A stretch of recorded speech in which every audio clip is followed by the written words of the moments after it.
Here we go. On Instagram, I asked you guys to ask me any question you want hitting related, and I was gonna make a YouTube video about it.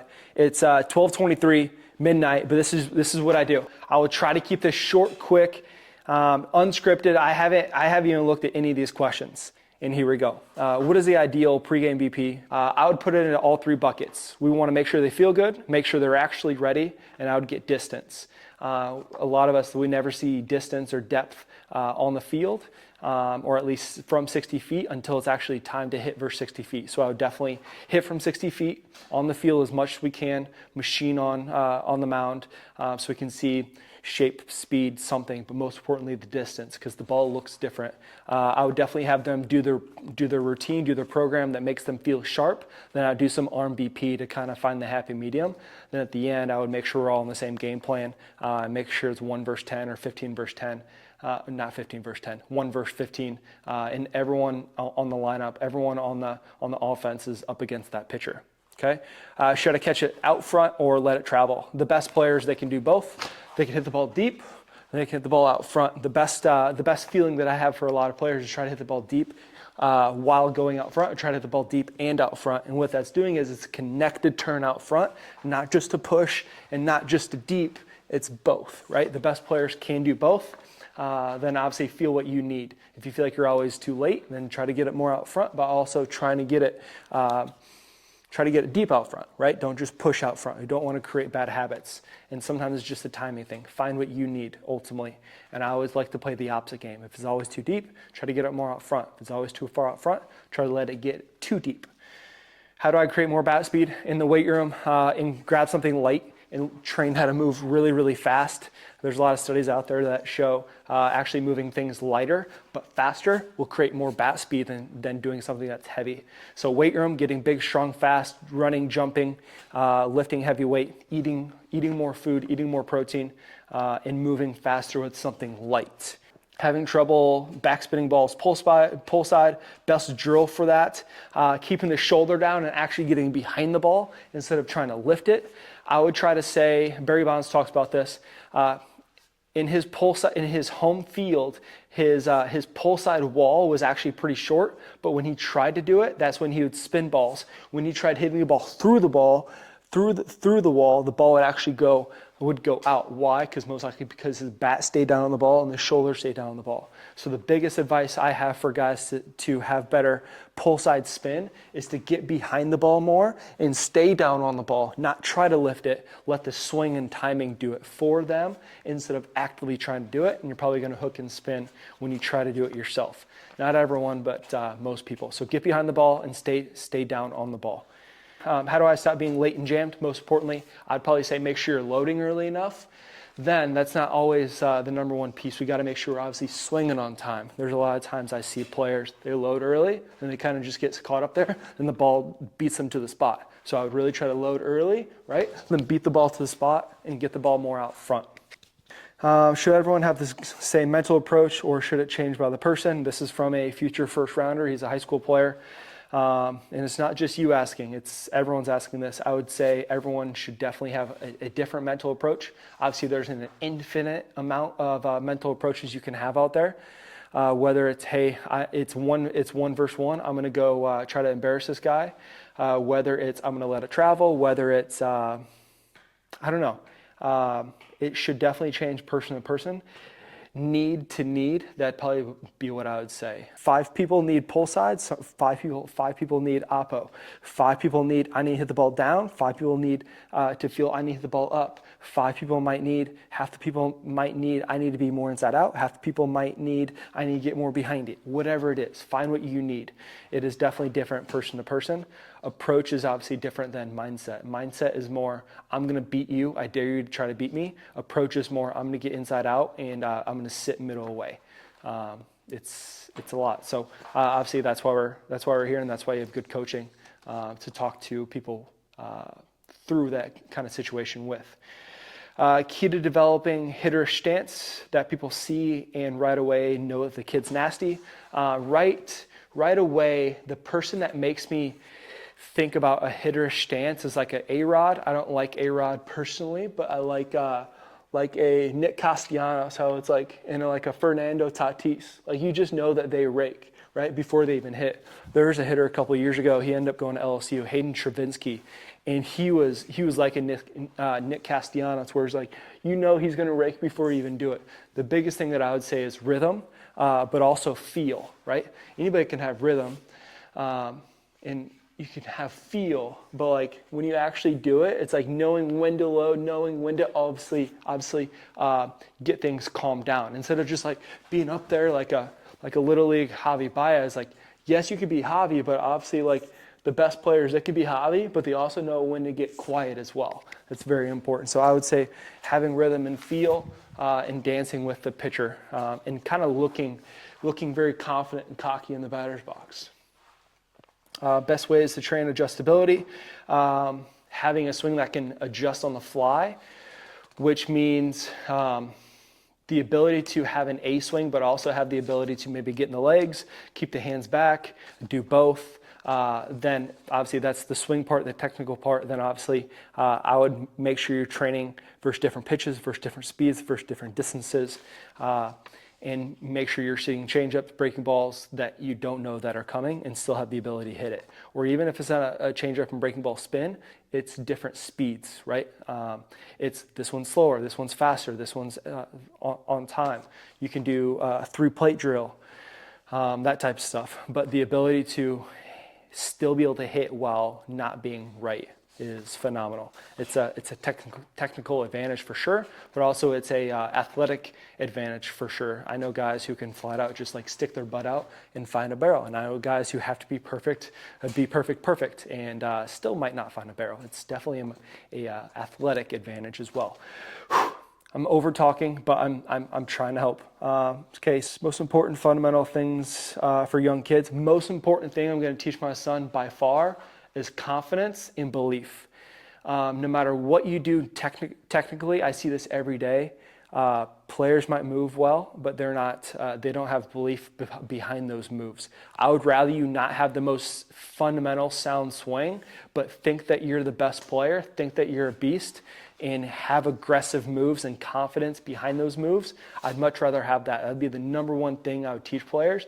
I want you to hit the ball through the wall. This pitcher can't get it past you.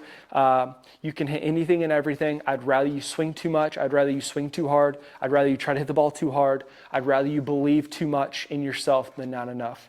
We'd much rather have to calm them down rather than boost them up. That'd be the number one thing I would teach. That's going to bring so much in physically as well. That's a mindset, but that's going to bring so much in more physically. Their chest is always going to be out. They're always going to be kind of cocky in there. They're always going to look hitterish, right? Always kind of build them up. Now, on the mechanical standpoint, the thing I would always do is make sure that they're ready to hit. Doesn't mean foot down, but they're ready to hit and they stay on the ball. Every 12U player, they drop and they come off the ball. So I would always make sure they're ready and stacked up. Then when they swing, they stay on the ball. They always want to drop and come off the ball. So stay stacked up and stay on the ball. That'd be what I would be doing a ton, along with the mindset. What are some solid drills and feels to quiet the front shoulder? I would do a ton of swings where you swing and keep the head down. What that's going to do is it's going to allow the swing to start and finish while keeping the head and chest more on the ball. That'll allow the hands to more outrun the body rather than the body outrun the hands. That'd be what I would do. There's another great cue that I like to say is try to stay square with the ball as long as you can. So like my front shoulder is facing the pitcher, and as you swing, try to keep that front shoulder towards the pitcher as long as you can. It's like keeping the flashlight on the ball as long as you can. It's not exactly going to happen, but it's a really good feeling. Then approach-wise, just thinking I'm going to go opposite gap and keep my front shoulder on as long as I can. That's a good one.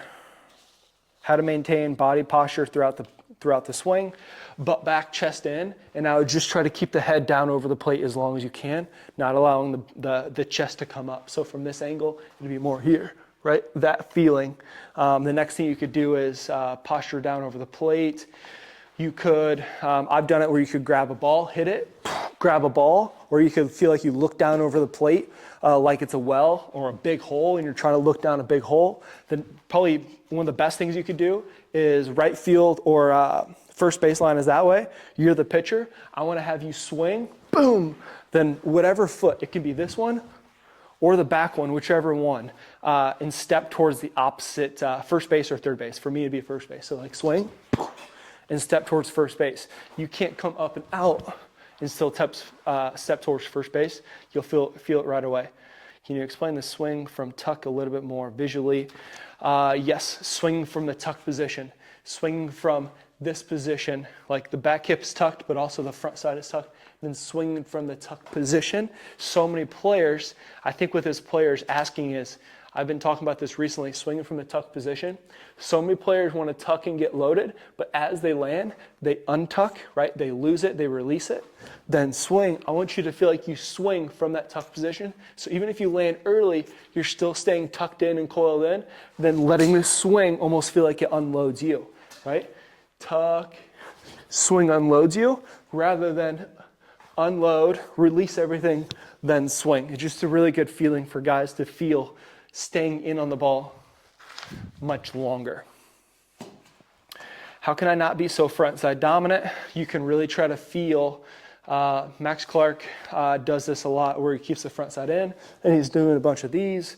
I can try to feel like my back side turns open my front side instead of my front side dragging first.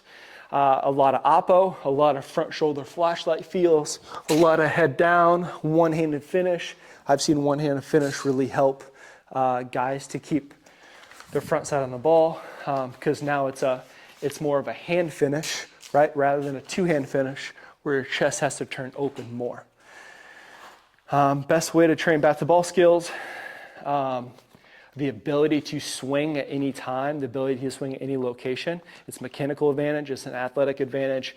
Best way to train bat-to-ball skills would be skinny bats, skinny balls, different speeds, different spins, different shapes. The ability to predict where the ball is going to be, but obviously like the best swings, they're really quick. They can swing really quickly to a certain location when the ball darts. They can let the ball travel. They don't have to predict as much. But obviously on a 12-6 curveball, you know what shape it is. You want to almost try to feel like you beat the ball to the spot. So when in doubt, having a really good, quick swing that can swing anywhere, anytime, then obviously it's a skill to predict it, but obviously have the hand-eye coordination to not be perfect and still get it with your hand-eye. A lot of the best players that I've talked to, like Brennan Donovan, Nico Horner, they always talk about they never swung and missed when they were young. It was a lot of skinny bat. It was a lot of focusing on barrel to the ball. Like that's all they're focusing on. Then obviously it changes when they get a little bit older, but skinny bat, being okay with it being a little bit ugly. Can you demo the loading process for no stride approach? I'd be looking more at Pujols where it's more relaxed. So let's go pitcher here. This is kind of second baseman, first baseline, where it's like more relaxed. Then it's like, I'm getting loaded, right? And then boom, most no stride approaches, almost all of them, it's like a heel up. I'm not sure if you can see my heel.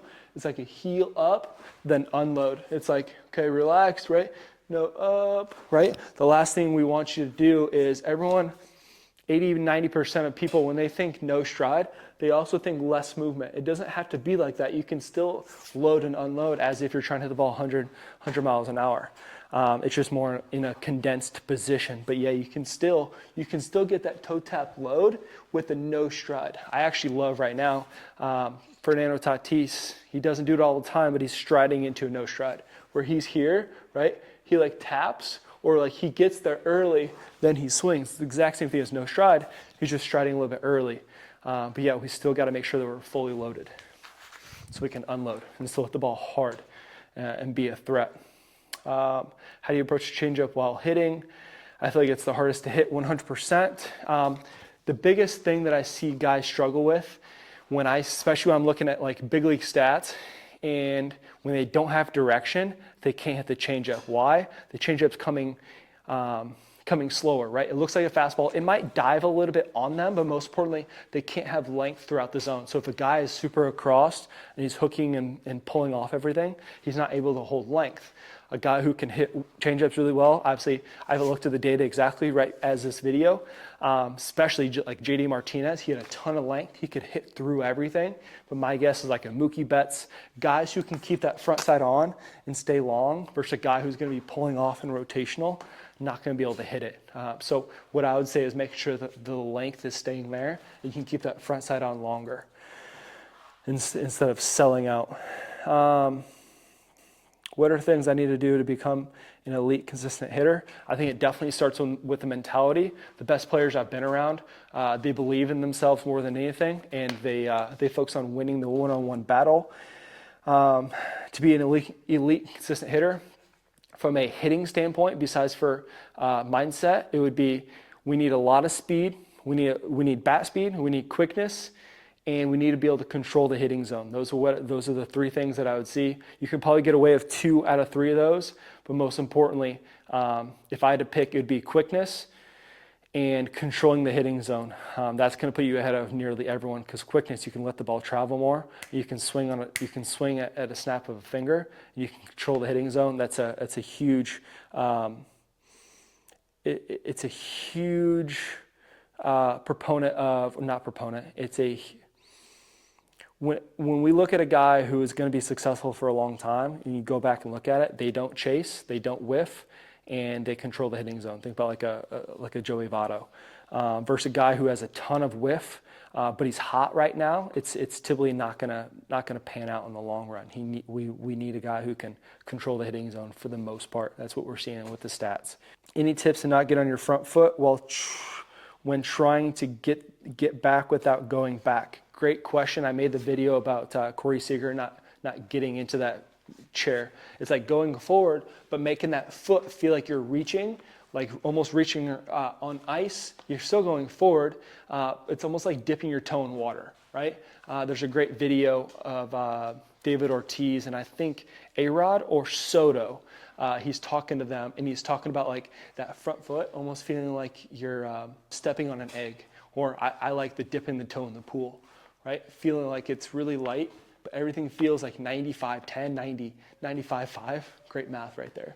90-10, like that feeling where I can feel like I can reach, I can feel like I can go forward, but everything feels like my head stays over my back foot. It's a great feeling. Let's go one more. My son is awake, and like I said, it's almost 1 o'clock. How do you feel about external targets in cage to help with direction? I freaking love it, especially I have targets right now up in my cage for my son. I like it, especially when you're like on field. You can go scoreboard, you can go light poles, you can go advertising signs on the walls, whatever. Especially right center, the dimension signs.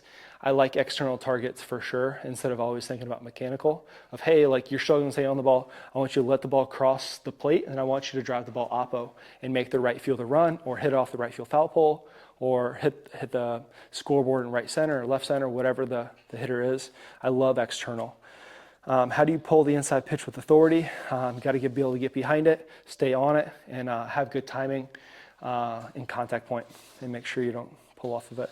How do I keep my barrel high and prevent barrel from dumping? Keeping the barrel up longer, and I would focus on turning the bat down rather than turning the bat on plane so much. I see this even with high-level hitters. Sometimes they're simply just here too early relative to the ball coming in. We've got to keep that barrel up a little bit longer and time up the down rather than time up the behind. Sometimes their behind is just so early and so under. Almost try to keep that barrel up as long as you can, then it's down fast. And I really appreciate you guys' help and support. Make sure you guys subscribe, like, share, whatever you guys got to do. I really appreciate it, and good luck out there. See ya.